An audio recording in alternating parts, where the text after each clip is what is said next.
자, 김가람의 바로 다 보이는 법, 람바다 법 이야기를 좀 해보겠습니다. 오늘은 스토킹 처벌법에 대해서 요즘 좀 겁이 날 정도로 너무 심각하죠. 네, 정말 좀 심각합니다. 네.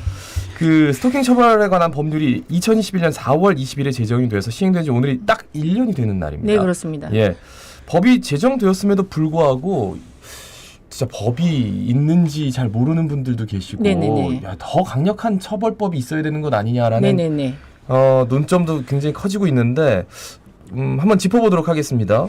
네. 예, 뭔가 대책이나 해결책이 없는지 스토킹범죄 왜 이렇게 증가하고 있는지 걱정입니다.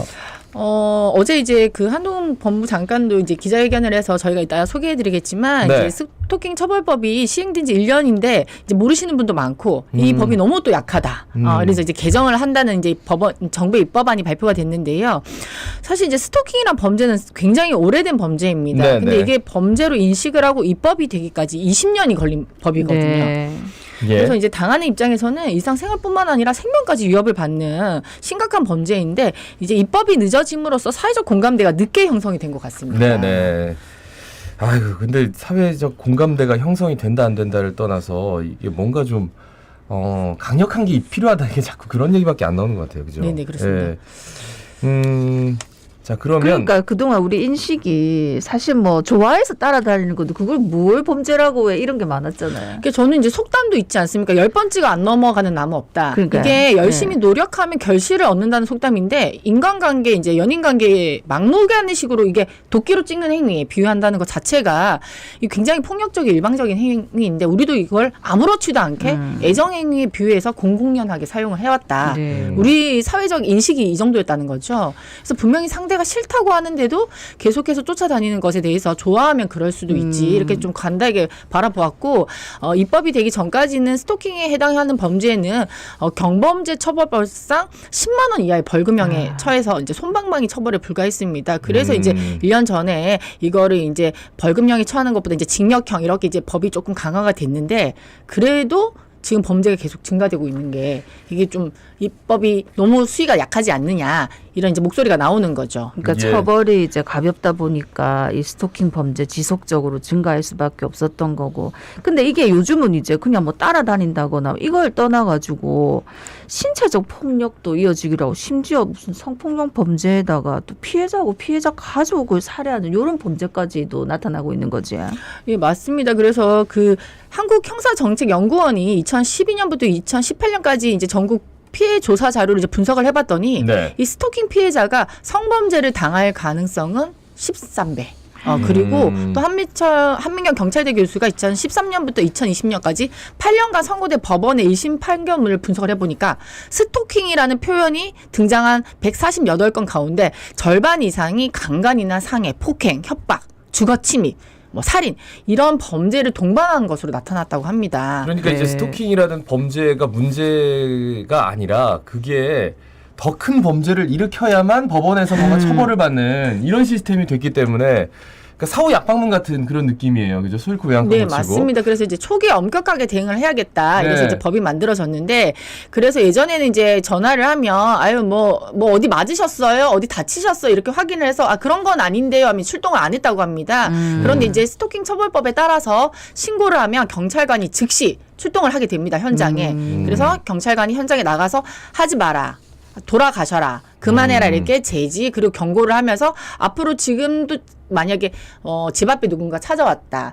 집에 돌아가지 않고 계속하시면 저희가 긴급 응급 조치를 할 수 있습니다. 이렇게 경고를 합니다. 긴급 응급 조치는 뭐냐면 말로 하지 마세요. 가세요. 이렇게 하는 게 아니라 자 이제 접근 금지 명령을 내리고 그리고 그 주거뿐만 아니라 전기통신이죠. 이제 휴대폰 통해서 연락도 하지 마라. 이렇게 조치를 취하게 됩니다. 네. 그러면은 이제 신고를 하려면은 내가 지금 받고 있는 요게 스토킹 행위가 뭔지를 알아야 될 것 같으니까 이거 조목조목 좀 짚어주시지. 네, 그래서 이제 쉽게 생각하시면 상대방 의사에 반해서 정당한 이유 없이 상대방뿐만 아니라 같이 사는 동거인 가족에 대해서 접근하거나 따라다니거나 가는 길을 막아서는 행위. 그리고 집뿐만 아니라 직장, 학교, 그 밖에 일상적으로 생활한 장소, 우리가 뭐 이를테면 이제 커피숍 이런 데서 중에서도 부근에서 기다리거나 계속해서 지켜보는 행위. 그리고 꼭 사람뿐만 아니라 어떤 물건을 갖다 놓는다거나 저희 집 앞에 만약에 무슨 이제 뭐 우유를 담아놓는 백이나 뭐가 있다. 네. 그런 물건을 훼손하고 가는 행위를 통해서 상대방으로 하여금 불안감과 공포심을 일으키는 행위를 모두 말합니다. 예. 그래서 한마디로 상대방이 싫어하면 해서는 안 되는 행동인 거죠. 예. 그럼에도 불구하고 상대방이 자꾸 싫다고 하는데 아이 저 일부러 저러는 거지 이렇게 약간 망상에 빠져가지고 예, 정신 못 차리고 그런데 너무 자기중심적인 생각을 하는 사람들 이 사람들을 미연에 방지해야 되는데 그게 안 되나 봐요, 그죠? 사실 이것도 지금 이제 신당형 스토킹 살인 사건도 피고인이 처음에 검거되자 이제 피해자가 연인 사이였다 이렇게 진술했는데 사실 그게 전혀 아니었거든요. 네네. 그렇죠? 네, 오히려 피해 여성분이 같은 이제 동기고 회사에서 마주치니까 호감을 표시하지만 교제할 생각이 없다 딱 이렇게 잘라서 얘기를 하니까 그것에 앙심을 품고 범행으로 나아갔기 때문에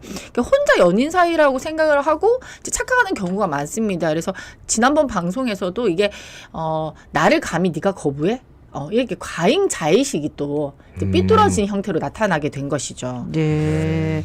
그러니까 사실은 우리 사회 스토킹 이런 게 알려진 게 이제 연예인들 때문에 뭐 네. 연예인 집에 막 뭐 팬이라고 하고 막 모르게 집에 들어오고 이렇게 해서 알려졌지.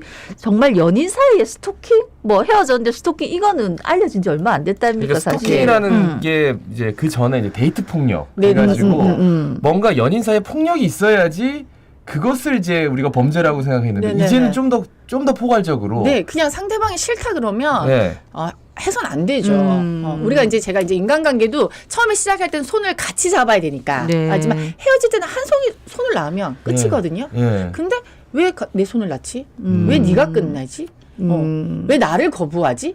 이런 잘못된 인식이 그러니까요. 이제 혼자 자꾸 그런 생각하다 보면 키워가고 그에 대한 원망을 상대방이 하면서 이제 범죄의 대상이 되는 것입니다. 그래서 이런 거는 이제 뭐 지속적인 교육도 필요하지만 그래서 지금 이제 스토킹 처벌법이 좀 너무 약하다. 그래서 이제 법이 개정이 됐는데 지금 현행법은 어떻게 돼 있냐면 아까 말씀드린 것처럼 이제 경고하고 제지하고 이제 긴급 응급 조치 이제 용어 자체도 긴급하고 응급하다니까 뭔가 좀 임시적이잖아요. 그래서 네.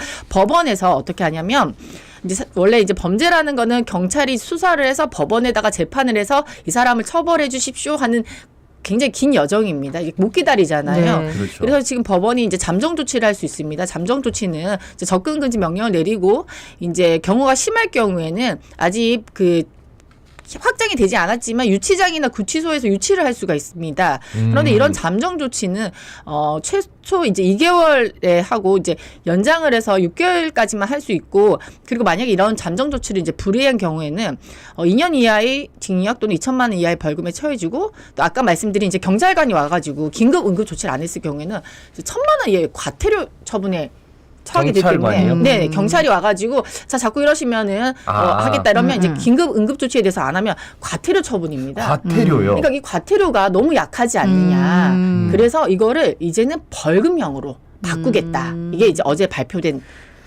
내용입니다. 근데 이제 과태료를 벌금으로 바꾼다고 그렇게 크게 작용할까요? 이게 지금 과태료라 행정처분이고 이제 벌금 어쨌든 형사처분이기 때문에 심리적으로 다르죠. 우리가 이제 뭐 근데 교통법칙 변호사님은 그렇게 생각하시겠지만 돈 내는 건 똑같다 이렇게 생각할까봐 그게 전 좀 걱정이 되네요. 아니 그런데 네. 이렇게 사실 이제 벌금을 뭐 받고 이런 정도로 한 사람들은 어마어마하게 이제 스토킹을 계속 한 건데 네네네. 사실 이 정도 사람이면 그 사람을 내랑 분리시키는 게 제일 피해자 입장에서는 안전한 거 아닙니까? 맞습니다. 그래서 그 실제로 신당역 살인 사건에서도 뭐 경찰이 구속영장 신청했는데 법원에서 기각이 됐다 이렇게 하는데 이 구속 자체가 쉬운 건 아닌갑지? 네, 맞습니다. 그래서 이제 그 구속 영장을 기각한 것에 대해서 굉장히 이제 비난 네. 여론이 많이 나왔는데요. 이게 이제 만약에 범죄가 5월이면 이제 영장이 기각된 건 이제 그 전해 11월입니다. 그래서 아마 그때 당시는 조금 약하지 않았냐. 그리고 아무래도 이제 구속이라는 신변 조치는 굉장히 요건을 엄격하게 해석을 네. 합니다. 그래서 제가 당시 이제 수사 기록을 보지 못해서 법원이 잘했냐 못했냐 이런 판단을 할 수가 없지만 아무래도 이제 이번 사건을 계기로 스토킹 범죄의 경우에는 이게 단순히 스토킹으로 끝나는 게 아니라 2차, 3차 범죄가 발생할 수 있는 점을 고려해서 이 구속 여부에 대해서 조금 이제 완화해서 심사하지 않을까 이런 생각이 듭니다. 근데 이제 스토킹 처벌법이 반의사 불벌죄 상대가 그냥 괜찮다 그러면 이제 네, 끝나는 네네. 거예요. 그래서 그 신당역 피고인 또한 계속 좀 합의해달라고 쫓아다녔는데 네네네. 그마저도 안 하니까 이제 이 범죄를 더 크게 저지른 게 아니냐. 네, 맞습니다. 뭐 이런 얘기도 있더라고요. 반의사 불벌죄 이걸 뭐 어떻게 보면 좋을까요? 안 그래도 이거를 이제 없애겠다. 어제 이제 그 법무부에서 발표한 것입니다. 왜냐하면 사실은 이제 그 스토킹 범죄가 이제 반의사 불벌죄로 했던 이유는 어쨌든 피해자가 그 범죄에 대해서 처벌을 원하지 않을 경우에는 원만히 끝낼 수 있으니까. 네네. 그리고 이제 그 피고인 입장에서는 또 그런 경우가 있습니다. 이 피해 회복을 할 때 네. 우리가 이제 통상적으로 측정되는 피해 액수는 위자료 액수가 그렇게 크진 않거든요, 한국에서는. 그러니까 자기 어떤 형사처벌을 면하기 위해서 이제 뭐 거액의 합의금을 주고 이제 이 고소를 취하하는 경우도 있기 때문에 그래서 이제 유사 사례로 옛날에 이제 강간죄의 경우에는 친고죄라고 해서 고소가 없으면 처벌할 수가 없었거든요. 그래서 네네. 이게 피해자에 대해서 이제 회유나 협박이나 아니면 범죄를 저지르고도 거액의 합의금만 제시하면 처벌이 되지 않는 경우가 발생해서 어떻게 이제 경제력 유무에 따라서 처벌을 하느냐 이게 사법 정의가 문제가 있다 그래서 폐지가 됐습니다.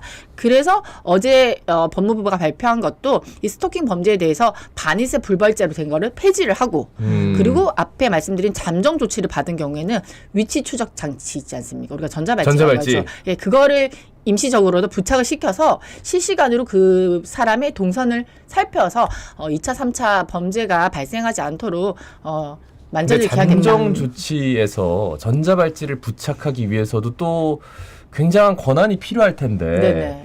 그거 가능합니까? 그래서 이제 원래는 전자발찌는 저희가 말씀드린 것처럼 이제 기소를 하고 법원이 하고 최종 1심, 2심 최종 이제 됐을 경우인데 이제 결국에는 잠정 조치는 법원이 내리는 거거든요. 예. 그렇기 때문에 이제 수사라는 기관과 이제 법원에서는 잠정 조치의 전자발찌를 명령을 부과할 때는 그래도 좀 심도 있게 판단하기 그러니까요. 때문에 뭐 그렇게 남용이 되거나 그러지는 않을 것 같습니다. 저는 그러니까. 남용이 되는 것보다 그렇게 할 수 있겠느냐.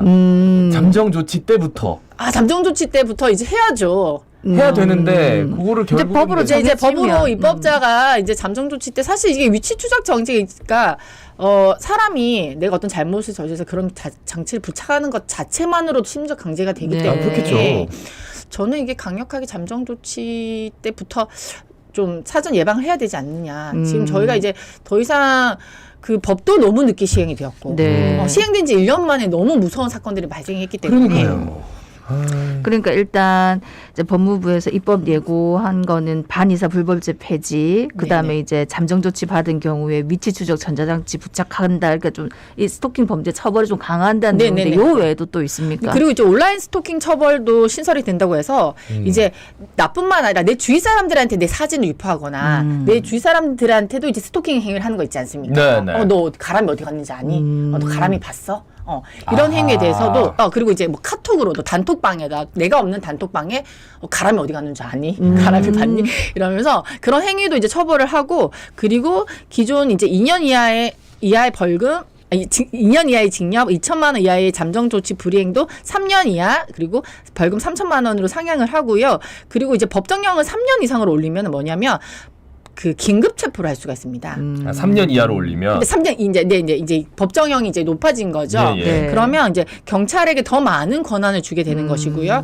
그리고 아까 말씀드린 것처럼 아까 과태료 처분을 한 것도 이제 네. 벌금형으로 했기 때문에 좀 더 실효성을 높일 수 있지 않을까 싶습니다. 그러니까 조금 더 올라간 느낌이 들긴 하는데 네. 이게 과연 현장에서 범죄 예방 효과를 얼마만큼 발휘할 수 있을지는 또다시 봐야 될 것 같은데 만약에 지금 네네. 범죄 피해를 입고 있다라고 하시는 분들에게는 어떤 말씀 이게 하시겠습니까? 본인의 잘못이 아닙니다. 예전에는 뭔가 네. 이제 스토킹 피해라면 네가 뭔가 빌미를 주지 않았니? 그 본인의 잘못이 절대 아닙니다. 왜냐면 10번 찍어 안 넘어간 나무가 없대. 나무가 잘못이 있나요? 나무는 그 자리에서 자기 자리를 지키고 있는 것이거든요. 그래서 본인의 피해를 주변 사람들에게 반드시 알리고 경찰의 도움을 받으셔야 됩니다. 본인은 잘못한 게 없어요. 네. 네네. 그러니까 이런 내가 원치 않는 상대가 나에게 스토킹을 하면 일단 주변에 알리고 경찰에 신고부터 하는 게 굉장히 중요하겠다. 그치? 이걸 혼자 그리고 끙끙 앓지 마시고요. 속담도 10번 찍어 넘어가지 않는 나무 없다. 뭐 이런 속담은 그러니까 도전할 때, 시험 볼 때, 그렇죠. 그런 것까지 하는데 사람한테는 네, 네. 절대 쓰면 안 되겠다는 생각이 골키퍼 들어요. 있다고 꼭 골 그만 안- 아, 그런 건안 들어가냐. 됩니다. 이제 뭐 네. 용기 네. 있는 자만의 미는 얻을 수 있다. 이런 거는 이제 너무 구태한 표현이기 때문에 예. 사용하면 안 된다고 봅니다. 예, 뭐 여자친구 집 앞에서 밤새 기다렸다 이런 거 이제 범죄라는 거. 네, 예. 그런 노래 가사 이제 안 예. 됩니다. 범죄입니다. 너희 예. 집 앞에서 안 됩니다. 예. 네, 네. 예, 노래부터 우리가 진짜 그런 거 많이 했네. 네, 맞아요. 네, 말씀 잘 들었습니다. 고맙습니다. 고맙습니다. 자, 김가람 변호사였습니다. 예, 오늘도 일교차 큽니다. 몸 관리 잘하시고 건강하고 안전하게 하루 보냅시다. 자갈치 아줌의 18,300 박성원이었습니다. 아나운서 김도윤이었습니다. 오늘도 힘찬 하루 보내십시오. 고맙습니다.